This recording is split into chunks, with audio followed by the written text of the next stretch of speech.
Welcome to The War. From Boise, Idaho, this is your host, Adam Graham. If you have a comment, email it to me. box13@greatdetectives.net. Christmas time. America spent 4 Christmases at war, and each one brought with it challenges. With families separated by war, many husbands and fathers, thousands of miles away from home, it could be a lonely and difficult time. Yet it also could be a refreshing time to find joy and happiness. In the midst of horrific death tolls, find solace in the peace on earth that Christmas promises. Wartime Christmas shows could be heartwarming and hilarious, and occasionally a little bit weird depending on who was writing them. But often it would also include a call to renew our dedication and to be resolute in the dedication to win a just peace. Over the course of the next 10 days, we're going to play what I think is some of the best wartime Christmas programs. And we'll start off with an unusual place as we begin our journey through World War II era Christmas programs with The Whistler. The Whistler was one of radio's most iconic series, but it's not one you think of when you are looking for a heartwarming Christmas program. The Whistler began in 1942. Early episodes had it as a kind of mystery suspense program, with a few shows even having a few elements of horror in them. However, what The Whistler became known for was its amazing sense of dramatic irony. Often a program would feature its central character planning some crime, often a murder, and thinking of how clever they were and how they had it all figured out, right until the ironic closing. An example of a typical Whistler episode that's perhaps easiest to explain is that a man, his wife, and her lover plot against him. They sabotage his plane with the goal of having it crash. Unfortunately for them, the husband decides to go by the house and wave to his wife, and that's when the plane conks out. The plane crashes into the house, kills the wife, and kills the lover, while the husband survives the crash. Dramatic irony. So how would The Whistler do Christmas? Well, we're going to find out. So here, from December the 25th of 1944 is the Christmas bonus. Let every go signal remind you that you do go farther with Signal gasoline. The Signal Oil Program. The Signal Oil Company and your neighborhood Signal dealer bring you another curious story by The Whistler. Tonight, Lie or Consequences.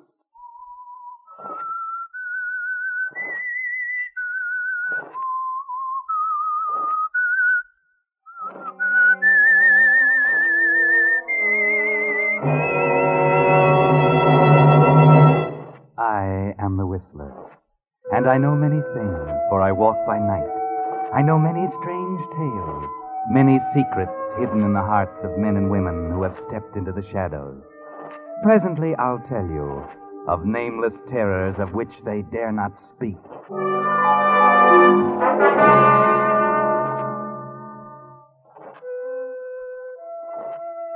Within the human character, the line between good and evil is a thin and waving one. And very often the one small impulse for good will outweigh and nullify the bad. Such was the case with Michael Cobb. Mike wasn't bad, really. It happened while he was a kid before he knew any better. He'd gotten into trouble, gone to prison, served a stretch. Now he's out, and he's learned his lesson. He's proving that.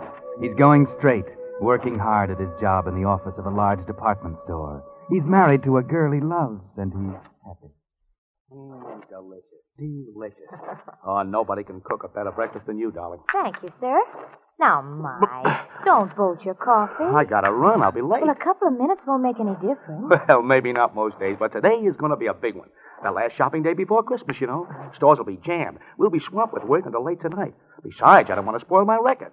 6 months and I haven't been late to work once. I know. It's fine. I'm sure the store appreciates it. Yeah, Lane, I think they do, too. I really think they like me down there. You know, like my work and everything. Oh, sure, Mike. How could they help liking you? No, I mean, well, I'm beginning to feel like all that stuff is all forgotten. Almost like something that never happened. It is. It is forgotten, Mike. Everything's different now. Yeah, it is. Oh, this is going to be a lot different Christmas than the last one, isn't it? Yes, Mike. You were wonderful, Elaine. Coming to see me, sticking by me. Oh, darling, I promise you there'll never be another Christmas like that. Never. I know there won't, Mike. From now on, they're all going to be really Merry Christmas. Yeah, you bet. Oh, gosh, that reminds me. I haven't got your presents yet. I'll have to run out my lunch hour and find something. Now, Mike, you're not going to go spending a lot of money on me. Oh, maybe next year we'll be more on our feet. No, never you mind. I'll get you what I darn please. Oh, my gosh. Now, I will be late if I don't run. Hey, here's your hat. Oh, thanks. Well, goodbye, darling. If I don't get home before midnight, Merry Christmas. Merry Christmas.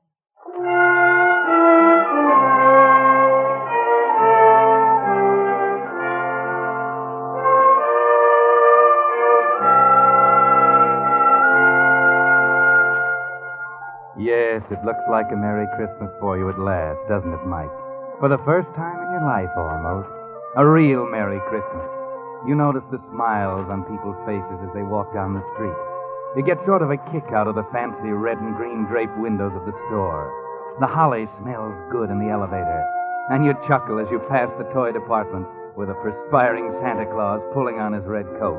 Then into the office, everybody smiling. Yeah, you know what, Mike? Maybe you're getting that thing they call the Christmas spirit. Well, morning, George. Merry Christmas. Hi, Mike. Pretty cheerful this morning, aren't you? Oh, why not? It's almost Christmas, the day of good cheer.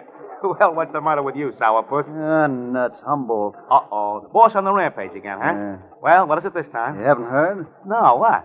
Somebody lifted another $1,000 out of the receipts last night. What, again? Yeah, it makes about 10 grand that's been missing in the last 6 months. Well, no wonder Mr. Humboldt's upset. Detectives are in there with him right now, and they've got old Gus, a night watchman, in for questioning. I suppose we'll all be on the carpet like the last time. Oh, gee, that's not so good. $10,000. Hey, that's grand larceny. Yeah, and the cops are probably getting pretty sore about not pinning it on somebody. Now, look, here comes old Gus, fresh from the Inquisition. Yeah. Thank you, Mr. Homburg. Gus. Hey, Gus. Yeah, Mr. Osborne? Are they playing questions and answers in there again, Gus? Yeah. Where was you this time? Where was you that time? The only time I got to sleep when they called me down here for this. What for would I want to steal money for? I got a wife. Fine wife. 4 kids. I steal money, I go to jail. They starve. What for would I steal? Sure, Gus. But I know why you're so worked up about it. Yeah? You probably had to admit where you were last night between 12 and 1 o'clock. How come you know that, where I was? Go on. Everybody in the store knows that, Gus. It's a standing joke. Everybody knows you eat your lunch every morning between 12 and 1. They know you go up to the 13th floor and stretch out on one of those divans in the Louis XV room, the classiest in the joint. Okay, so what's wrong with that? I got to eat. Why not in style? Sure, only for that hour. Anybody could come in and move out the other 12 floors, and you'd never know it. All right, so what? Maybe that is when somebody stole money. I do not know. I only know I did not steal. And this is the only time I got to sleep, when they have to go asking me questions. What a character. Hey, is that true about his breakfast from 12 to 1? Sure. There's a night watchman for you. That probably explains why they're so sure the thief is somebody inside the store. Somebody who knows about Gus and what time he won't be on this floor. Yeah, could be. Uh-oh, that's Humboldt. Yes, Mr. Humboldt. Yes. It's right away, sir. Just as I thought. It's my turn now. Well, if I start screaming, you'll know he's putting me on the rack. Okay, I'll bring a branding iron to your rescue. Don't laugh yet. You'll probably be next. If Humboldt really decides to catch a thief, he'll catch one by hook or crook.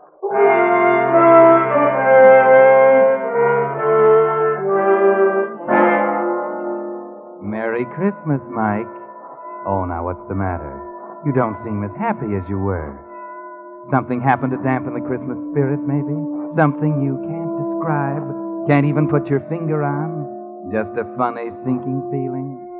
Forget it. George Osborne has been in and out of Humboldt's office, and almost the whole day has gone by and nothing's happened. And everything seems to have calmed down. In fact, it's George's turn to have the Christmas spirit. I really didn't expect it this year, but there it was in my pay envelope. Nice and crisp and green. With the best Christmas wishes of the J.C. Deaver's store. Oh, gee, that's swell, George. Yeah, real honest-to-gosh Christmas bonus. I can sure use it. Who couldn't? I don't know whether you'll get one or not, Mike. You've only been here 6 months. Then maybe. By the way, why don't you mosey in and pick up your pay? It's almost 9 o'clock. We close in 5 minutes. Well, I guess I better wait for Mr. Humboldt to call me. Golly, I thought we'd get paid earlier. I still haven't bought Elaine's present. Ah, well, don't worry. Most of the smaller stores will still be open for a couple of hours. Yeah, sure. But I thought I'd get her something she liked real well in a little store up on 10th Avenue. Oh, well, it'll be open till late. Say, I wonder if they found out anything about the 10 grand. Boy, they've really questioned everybody around, though. They didn't question me. In fact, they've never questioned me about it. I don't quite understand that. Oh, well, I don't know. I guess you got such an honest face or something. Yeah. Uh-oh. Yes, Mr. Humboldt. Yes, sir. Yes, sir, I'll send him right in. Well, maybe we spoke too soon. He wants to see you. Oh? On the other hand, maybe he just wants to hand you your Christmas bonus in person. After all, you are getting to be the fair-haired boy around here these days. I better go in. You might even be in line for a promotion. You can't tell. Okay.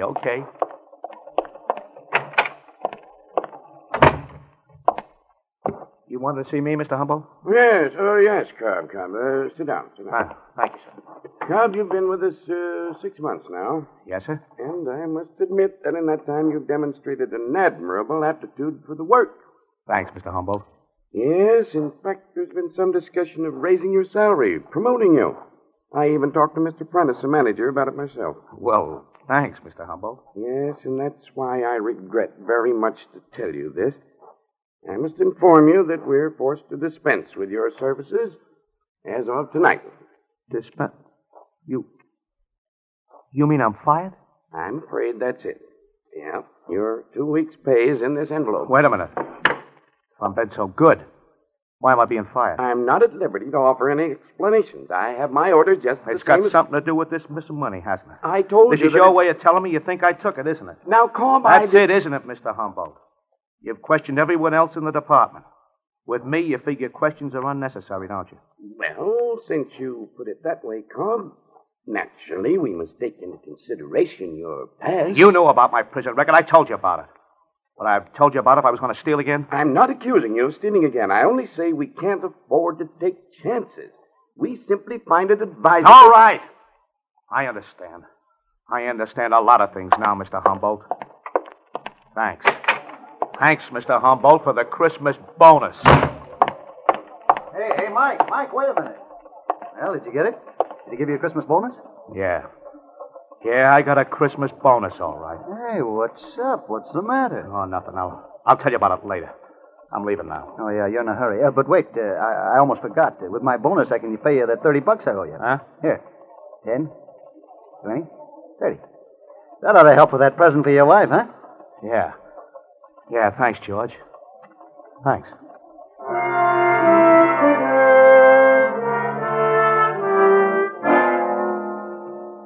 Merry Christmas, Mike. Yeah. That premonition you had this morning was right, wasn't it? That funny, sinking feeling. Now you know, don't you, Mike? You knew it all the time, really. All this past 6 months you've been kidding yourself. The dream bubble has burst. Merry Christmas, Mike. The crowds are still cheerful on the streets. The windows are still bright and gay, and the holly still spices the air. But you don't see or feel or smell. No, there's only the sensation of a chill wind cutting you to the bone as you wander the dark streets, not knowing or caring where you are. Hello, Michael. Merry Christmas. Huh? Oh, hello, Reverend Hewitt. I didn't see you. So I noticed. I was just getting home from my last-minute shopping. Won't you come in for a moment? A cup of tea, perhaps? Why, no, I... Oh, come on. I haven't seen you for a long time. That is, for a chat. Besides, it's chilly out. A cup of hot tea will warm you up. You look as if you could stand warming up, Michael. Come in. No, I've got to get along. Oh, come now. That lovely wife of yours won't miss you for a few more minutes. I tell you, I've got to go. Very well, Michael. I won't keep you. Oh, I'm sorry, Reverend. I didn't mean to, Well, I understand, son. You're troubled. Is there anything I can do? No, I'm all right. I know you too well, Michael. I've known you all my life. Now, I've helped you before, haven't I? Why? I don't know. I don't know whether you did or not. All that stuff you told me about turning over a new leaf, forgetting the past, I believed it. Oh, yes, of course. Hal, maybe you should have told it to some other people instead of me. It just don't work, Reverend. It just don't work. All that stuff about being good and doing good. Hal, it don't pay you off. It does, Michael. It does. You must believe that. Even a little good done brings a great reward. Yeah, maybe to some people. Only maybe some of us are behind an 8-ball we can't get around. Michael, please come in. I feel I must talk to you. Not tonight, Reverend. Had all the talking I can stand. Now I'm going to do my own thinking. And I know what I'm going to do. You can bet your sweet life I know just what I'm going to do.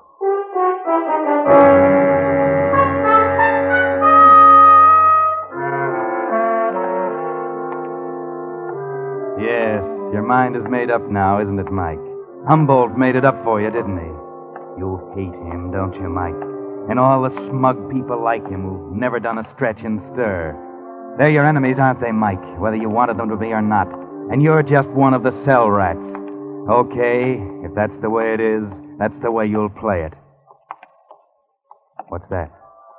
Footsteps following you? Maybe if you stop by this lighted window. Yeah, you were right, Mike.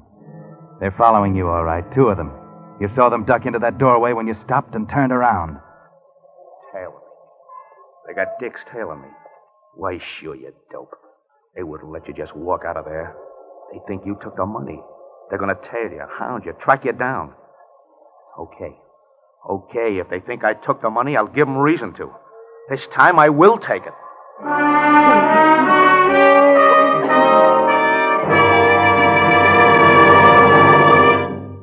You are listening to The Whistler, brought to you by your friend, the Signal Oil Company. Marketers of famous Signal gasoline, your best buy today. Remember to let every go signal remind you do go farther with Signal gasoline.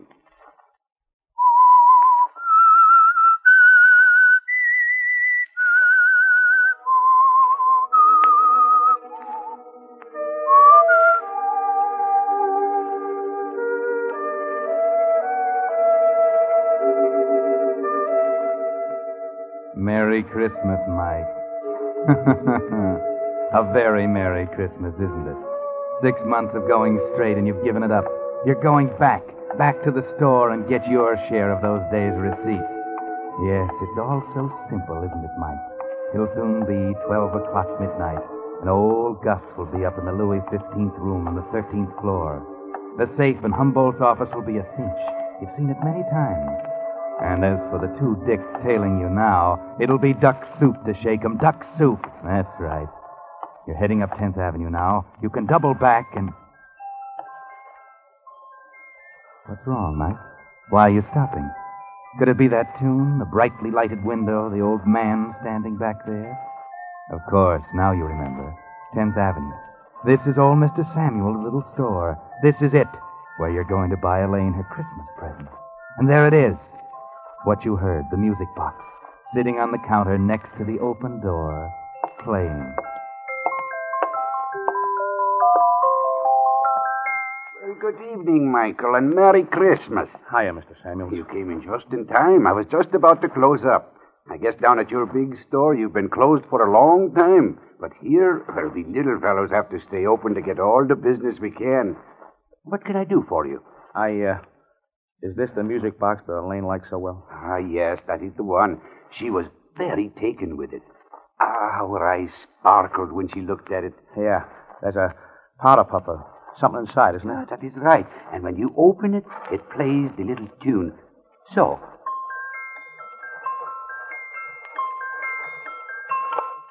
Yes, she was saying how it was her favorite tune. Okay. How much is it? Well, it's It's usually priced at 75, but I'll give it to you and the young lady for 50. $50? Well, yes, you see, it's a genuine antique, and it's the best thing I have in the store. Well, I'm sorry, but that's more than I figured out. Oh, I'm sorry, too. I would have let you have it for less if I could, but 50 is the lowest. Sure. Well, okay, forget it. Well, I'm sorry. Come back again.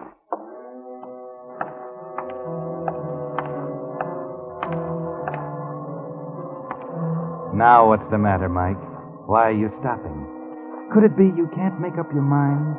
Could it be you're thinking about the music box, about Elaine, about Christmas? Yes, this may be your last Christmas with her, you know. Your last chance to give her a decent present with clean money you earn. It might be a nice gesture, eh, Mike? A little token of all that might have been. Oh, Mr. Samuels, I'll take it. Wrap it up as a gift, and I'll take it.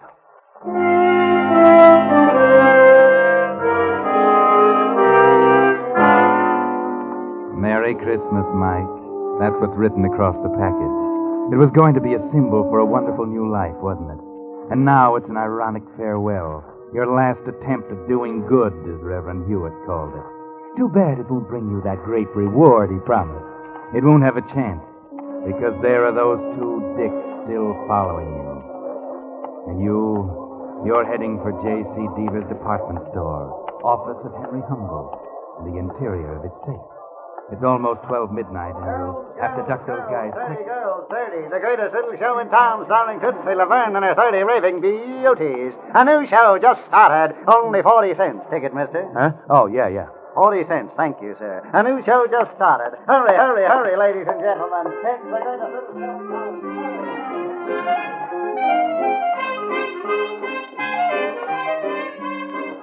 You're doing great, Mike. Those dicks will follow you in, but you won't be there, will you? No. You're heading for that exit sign down at the side. Through the curtain, push out through the door, and there you are.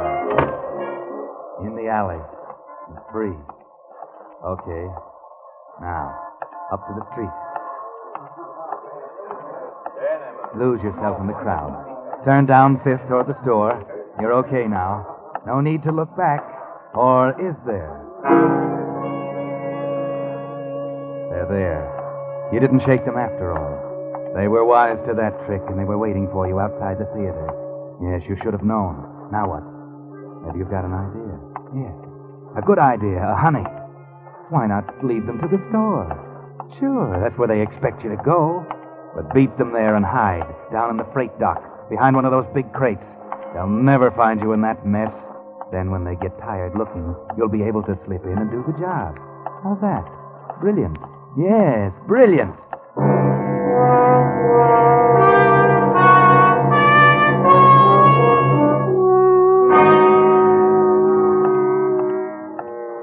Yes, here's the store. There they are, a quarter of a block behind. When you hit the alley, you'll run for it. Make a dash back to the back. And you'll be so far ahead then, they won't know whether you got in or not. And you'll fool them entirely. You'll have them searching the whole store. Okay, here it is. Okay, you made it. You left them way behind. Here's the freight dock. Okay. Come on, coppers. Just try and find me in here. Found it. Now we've left. I told you knew we were following him. Sure. But let's not waste time. You had plenty of time to get in. Probably with the employee's key. Okay. Get out your skeleton and let's go in after him.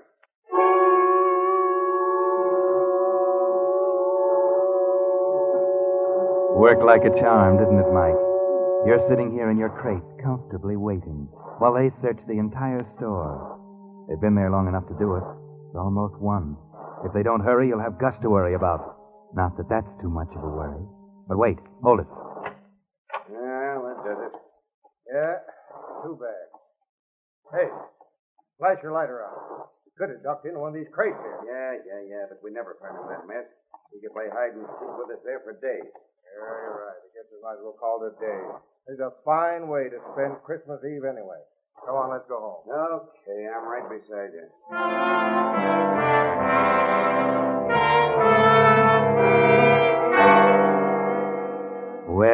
Mike, Merry Christmas. This is better than you expected.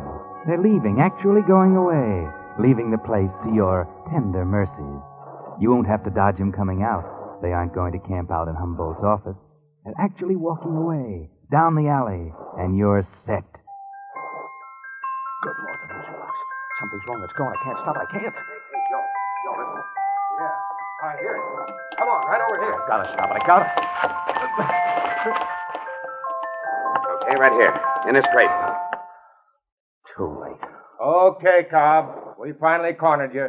Come on out. No use hiding in there now, Cab. Come on. We want to talk to you. Yeah, I know. I got the idea. Okay. Okay, you got me. Yeah. Thanks for the music. Led us right to the dance floor. Yeah, that's the great reward the minister was talking about. Great. I don't get you. Oh, you wouldn't. It's a private little joke on me. Yeah? Well, that music maybe did you a big favor, Cobb. Favor? That's right. Maybe you'll see what I mean if you'll answer a few questions for us. I don't see why I should. You got nothing to be afraid of, kid, if you'll just answer a couple of questions straight. I'll answer one. I didn't do it. I had nothing to do with it. Okay. You had nothing to do with it. We didn't ask you that question. But answer this. You bought that music box at a store on 10th Avenue a while ago, didn't you? You know I did. You saw me buy it. And you paid for it with 2 20s and a 10, Yeah. right? Well, part of that money was marked. It was money that had been stolen from Deaver's department store. I said it wasn't stolen. That was the dough. I got my pay envelope. All of it? Didn't somebody else give you part of it? No, I just earned the whole thing. Didn't George Osborne give you part of it? Oh, yeah. Yeah, he did. Oh. He paid me $30 he owed. Okay. Now, this is very important. How'd Osborne pay you? In what denomination of bills? Well, Yeah, I remember. He gave me 3 tens. Tens? You're sure? Sure, I'm sure. And the 20s came to you in your pay envelope, huh? Yeah. You'll swear to that in court? Of course. Okay. That does it. Thanks, Cobb. Hey, wait. You mean that's all you wanted me for? It was enough. You just proved for us who stole that 10 grand from the store. And the way you were acting, we'd almost thought it was you. We hadn't have known better all the time.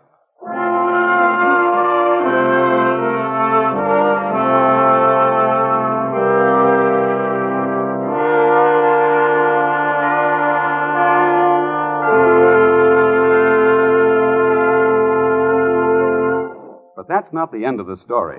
The Whistler will bring it to you in just a moment. Meantime, Signal Oil Company joins with 1,800 Signal gasoline dealers throughout the West from Canada to Mexico in hoping that this has been a good Christmas for you. It wasn't the Christmas we had all hoped and prayed for. There were too many empty places at the table, too many empty places in our hearts. As we look back, we may wonder if perhaps we didn't give quite enough. Not quite enough of our effort, of our money, and of our blood, which can mean life itself to a boy at the front. Yet even the regrets that may tinge this season's gladness can prove its greatest blessing if they fire us to new determination, to new and greater effort through the coming year until our prayers are finally answered and peace again returns to heal this confused and torn world. Yes, if, as this Christmas of 1944 draws to a close, we will rededicate ourselves to this, our job, we may, each of us, hasten the realization of that ancient promise, peace on earth, goodwill toward men. And now, back to the Whistler.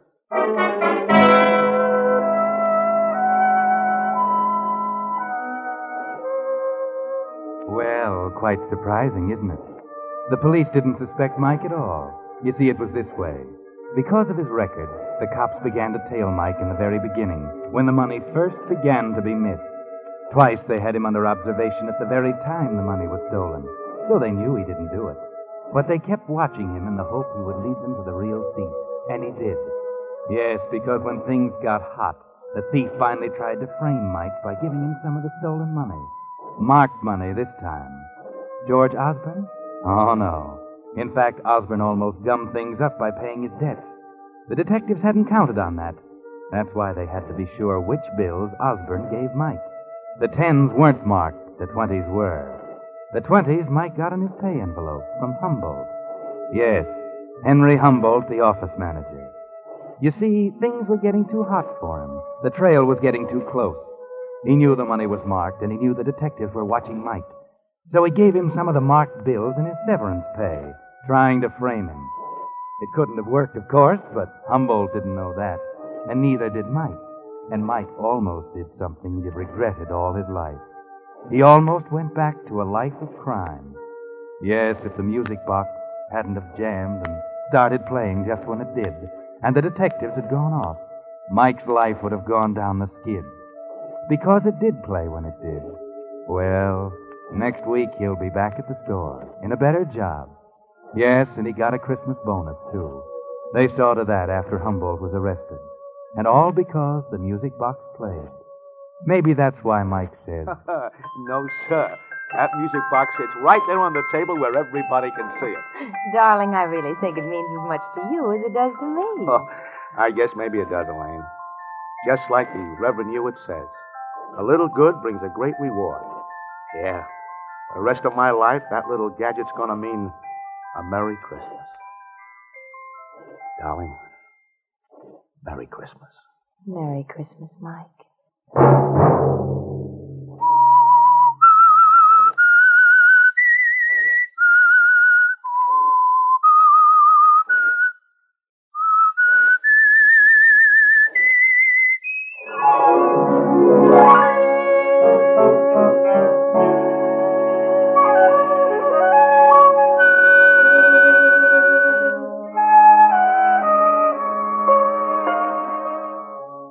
Next Monday at 9 o'clock, the Signal Oil program will bring you another strange tale by the Whistler. The Signal Oil program is broadcast for your entertainment by the Signal Oil Company, marketers of Signal's famous Go Farther gasoline and motor oil, and by your neighborhood Signal Oil dealer, who is at your service daily to keep your car running for the duration. The Signal Oil program, produced by George W. Allen, with music by Wilbur Hatch, is transmitted to our troops overseas by the Armed Forces Radio Service. Bob Anderson speaking for your friend, the Signal Oil Company, and suggesting once again that you let every go signal remind you that you do go farther with Signal gasoline. This is CBS, the Columbia Broadcasting System.